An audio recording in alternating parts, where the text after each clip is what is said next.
C'est un spin-off de IBM. Le ticker, c'est CLS. Ils ont une croissance, je pense, dans les 5 dernières années d'à peu près 3000%. Dans le fond, eux autres, ils font le hardware. C'est comme une usine invisible. Puis c'est pour ça qu'on n'a jamais entendu parler. C'est un genre de white label de Electronics Manufacturing Services, EMS. Puis c'est un énorme joueur canadien qui est dans l'ombre des plus gros que lui. T'sais, ses clients, ça va être comme Cisco, HP, qui vont leur permettre d'avoir l'infrastructure, le hardware qu'eux, ils ont besoin pour leurs serveurs ou autres besoins.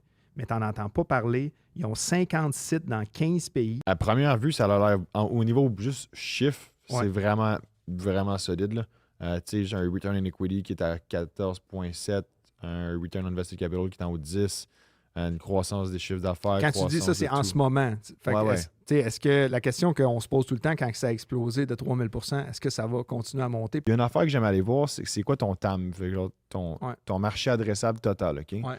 Puis à partir de là, j'aime ça aller voir c'est quoi les parts de marché que tu détiens là-dessus. Puis regarder, OK, as-tu 3-4 compagnies qui détiennent l'ensemble de l'industrie ou c'est une industrie qui est extrêmement fragmentée puis tu peux faire des acquisitions, OK?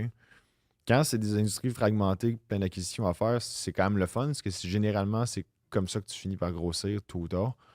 Fait que c'est ça que j'irais voir là-dessus, sur ce style de ce secteur-là. C'est quoi ton TAM? À partir de là, si je vois qu'il y a encore beaucoup de jus à aller chercher, ben là, définitivement que tu peux grossir ton revenu encore pas mal. Celestica, je checkais la liste des clients, c'est tous des noms qu'on connaît. Là. Puis eux, on n'en a jamais entendu parler. C'est ce qui m'a le plus impressionné.